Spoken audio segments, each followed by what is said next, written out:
Hello my dear student, कैसे हैं आप लोग। उम्मीद करते हैं आप सब बढ़िया होंगे, खुश होंगे। एक बार कमेंट करके जरूर बताइए आप लोग कैसे हैं, पढ़ाई आपकी कैसी चल रही है। प्रश्नावली 3.2 जो कि हमने लाइव क्लास में कंप्लीट की थी, उसके 2 क्वेश्चन हमारे छूट गए थे। उन दोनों क्वेश्चन का सॉल्यूशन आज मैं आपको करवाने वाला हूँ। प्रश्न क्रमांक 3 का 4th नंबर वाला क्वेश्चन छूट गया था और 5 नंबर दोनों ही क्वेश्चन हम यहाँ पे करेंगे। ठीक है, तो क्वेश्चन हमारे पास 4th नंबर का है, यदि किसी भिन्न के अंश व हर में 2 जोड़ दिया जाए तो वह 9/11 हो जाती है, और यदि अंश व हर दोनों में 3 जोड़ दिया जाए तो वह 5/6 हो जाती है। वह भिन्न ज्ञात कीजिए। बहुत ही आसान सा प्रश्न है। सबसे पहले हम क्या करेंगे, भिन्न को मान लेंगे। भाई क्या करना है आपको, भिन्न को मानना है। माना वह भिन्न x/y है, वह भिन्न x/y है। ठीक है भाई, अब हम देखेंगे प्रश्न में क्या कहा गया है। तो हम लिखेंगे प्रश्न अनुसार x/y। देखो अंश बाहर दोनों में क्या जोड़ा जा रहा है, 2 जोड़ा जा रहा है, तो हम दोनों में 2 जोड़ देंगे। अंश में भी हम 2 जोड़ देंगे प्लस हर में भी 2 जोड़ देंगे, तो भिन्न हो जाती है हमारी 9/11 के बराबर। ठीक है, ये समीकरण हमने बनाया। इसको त्रियक गुणा कर दीजिए। 11 का यहाँ पर y+2 का 9 में, तो 11 का गुणा x+2 में होगा तो ये हो जाएगा 11x + 11 दूनी 22 बराबर y+2 का 9 में होगा तो 9y प्लस का 9 दूनी 18। यहाँ हो जाएगा 11x माइनस का 9y। इस 9y को हम यहाँ पे ले आए और इस 22 को बराबर इधर ले जाएंगे तो माइनस का हो जाएगा 18 माइनस का 22, तो 11x माइनस का 9y बराबर में माइनस का 4। इसको डाल दिया समीकरण नंबर 1। क्लियर, ये हमारा पहला समीकरण बन गया। अब पुनः प्रश्न में कहा है कि अंश बाहर दोनों में 3 जोड़ दिया जाता है तो वह 5/6 हो जाती है। तो हम फिर से प्रश्न अनुसार हल करेंगे। प्रश्न अनुसार जो भिन्न है हमारी x/y, यदि इसमें 3 जोड़ दिया जाए अंश में भी और हर में भी, तो ये 5/6 बन जाती है। कितना बन जाती है, 5/6 बन जाती है। तो यहाँ से दूसरा समीकरण बन जाएगा। 6 का यहाँ मल्टीप्लाई करेंगे तो 6x और 6 का 3 में करेंगे तो 18। y का करेंगे 5 में तो ये 5y प्लस 3 का करेंगे 5 में तो ये 5 दिया 15 हो जाएगा। यहाँ से y को इस तरफ ले आएंगे, 18 को इस तरफ ले जाएंगे।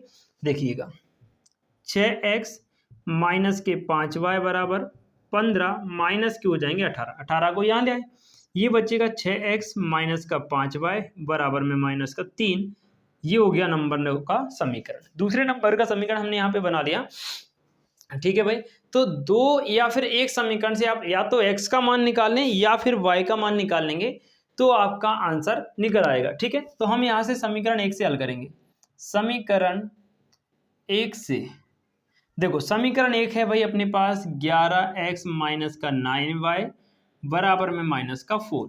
यहाँ से हम x का मान निकालेंगे तो ये हो जाएगा 11x माइनस का 4 और प्लस का हो जाएगा 9y। 9y को यहाँ लिखा है, देखना बेटा x यहीं रहा, इस 9y को हमने पहले लिख लिया, माइनस के 4 को बाद में, और ये 11 कहाँ आ गया, बटे में। इसको बना दिया समीकरण नंबर 3। इतनी बात आपको क्लियर हुई, कमेंट करके जरूर बताइएगा।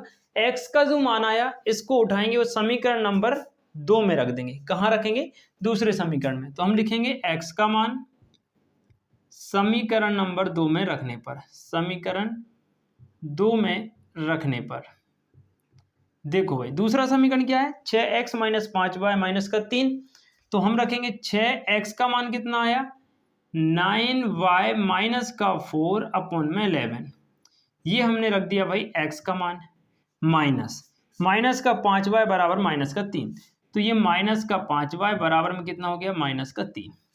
ये यहाँ पर हमने x का मान रख दिया। अब इसको आप सॉल्व करेंगे।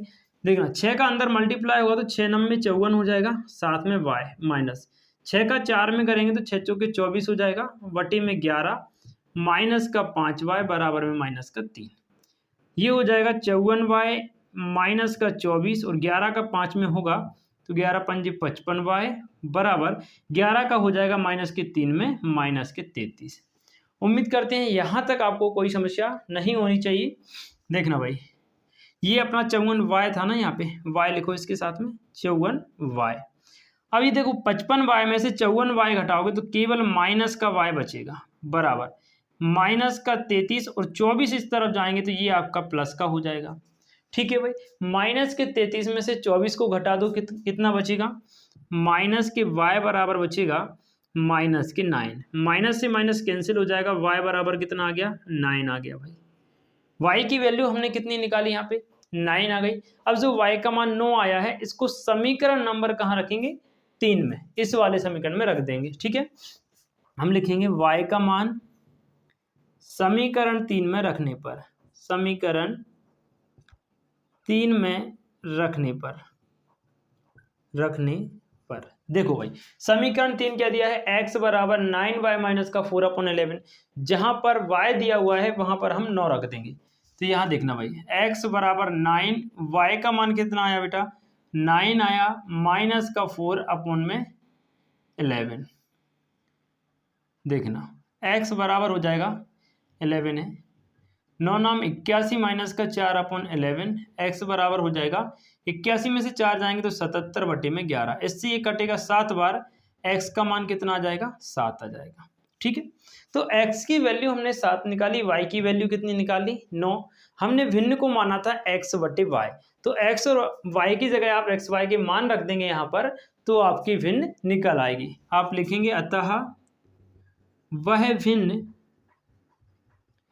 x/y बराबर x का मान 7, y का मान 9 और 7/9, ये आपका आंसर हो जाएगा।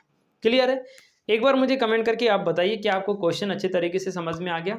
चलिए अब हम देखते हैं इसका दूसरे नंबर वाला क्वेश्चन, यानी कि प्रश्न क्रमांक 3 का जो 5वां सवाल है उसको सॉल्व करते हैं। ठीक है, चाहे तो आप इसका स्क्रीनशॉट भी ले सकते हैं।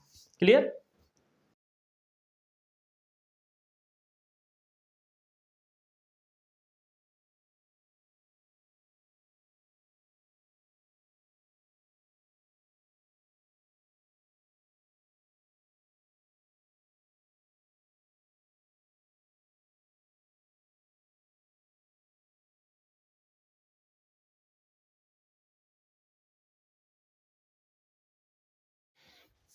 अब हम देखते हैं इसका 5वां वाला क्वेश्चन। 5 वर्ष पूर्व जैकब की आयु उसके पुत्र की आयु की 3 गुनी थी। कब? 5 साल बाद। 5 वर्ष पूर्व, ये 5 साल बाद है, ये 5 वर्ष पूर्व जैकब की आयु उसके पुत्र की आयु की 7 गुनी थी। उनकी वर्तमान आयु हमको ज्ञात करना है।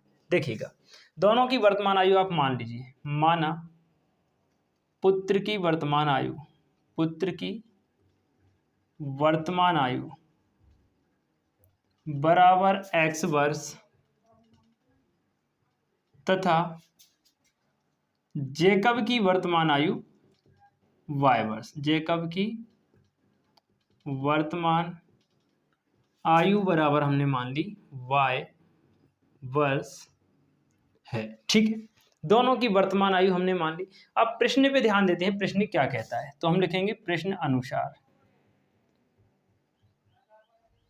प्रश्न अनुसार, प्रश्न क्या कहता है कि 5 वर्ष बाद, 5 वर्ष बाद, तो हम लिख लेंगे 5 वर्ष बाद। देखना बेटा 5 वर्ष बाद जो जैकब की आयु है y, वो कितनी हो जाएगी y+5। ध्यान से समझना, अभी जैकब की आयु y है, 5 साल बाद हो जाएगी y+5। 5 साल बाद ये किसके बराबर हो जाएगी, जो पुत्र है उसकी 5 साल बाद आयु हो जाएगी x+5 और इसकी 3 गुनी हो जाएगी। तो हमने इसमें 3 का गुणा कर दिया। कितनी गुनी हो जाएगी 3 गुनी 5 साल बाद। तो 5 साल बाद जैकब की आयु y+5, पुत्र की आयु x+5, पुत्र की आयु की 3 गुनी से हो जाएगी, तो हमने इसका 3 का गुणा कर दिया। यहां से हमारा समीकरण बन जाएगा, ये हो जाएगा y+5 बराबर 3x प्लस का 5।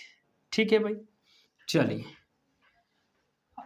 3x और ये 5 में गुणा होगा तो ये 5 दिया 15 हो जाएगा। तो यहाँ से देखना आप y 3x इधर आ जाएगा, माइनस का हो जाएगा, बराबर में 15 माइनस का 5। तो y माइनस का 3x बराबर में 15 में से 5 जाएगा तो ये 10 बचेगा। इसको बना लिया हमने समीकरण नंबर 1। यहाँ तक की बातें आपको क्लियर हुई। अब पुनः प्रश्नानुसार देखो, 5 वर्ष बाद की तो बात हमने कर ली। अब 5 साल पहले क्या कंडीशन थी, तो हम लिखेंगे 5 वर्ष पूर्व। 5 वर्ष पूर्व, 5 वर्ष पूर्व। देखना 5 वर्ष पूर्व जो जैकब था वो उसके पुत्र की आयु की 7 गुने के बराबर था, है ना। तो जैकब की आयु 5 साल पहले कितनी होगी y-5, पुत्र की आयु 5 साल पहले कितनी होगी x-5। कितनी गुनी थी 7, तो हमने 7 का गुणा कर दिया। 5 साल पहले जेकब की आयु 5 साल पहले पुत्र की आयु की 7 गुनी थी, इसलिए हमने 7 का गुणा कर दिया। 5 साल पहले की बात हो रही है, इसलिए हमने 5 दोनों में से माइनस कर दिया। क्लियर। अब यहाँ देखना y माइनस का 5 इज इक्वल टू 7x हो जाएगा, और 7 पंजे माइनस का 35, तो y माइनस का 7x, ये माइनस का 35 और ये प्लस का 5 यहाँ हो जाएगा। माइनस का था, यहाँ लेगा तो ये प्लस का हो गया। क्लियर। अब देखना भाई y माइनस का 7x बराबर माइनस का 30 समीकरण बन गया दूसरे नंबर का। दो समीकरण यहाँ पे हमने बना लिए। अब किसी एक समीकरण से हम हल करेंगे और x या y का मान निकालेंगे। तो समीकरण 1 से हम हल करते हैं। समीकरण 1 से, समीकरण 1 हमारे पास बना है भाई y माइनस का 3x बराबर में 10। यहाँ से y का मान आ जाएगा 10 प्लस का 3x, समीकरण बन गया तीसरा। इसको हम यहाँ ले आए थे, प्लस का हो गया, समीकरण नंबर बना लिया 3। यहाँ से आप y का मान कहाँ रखोगे, समीकरण 2 में। तो हम लिखेंगे y का मान समीकरण 2 में रखने पर, y का मान समीकरण 2 में रखने पर, देखो भाई समीकरण 2 क्या दिया है, y माइनस 7x बराबर में माइनस का 30।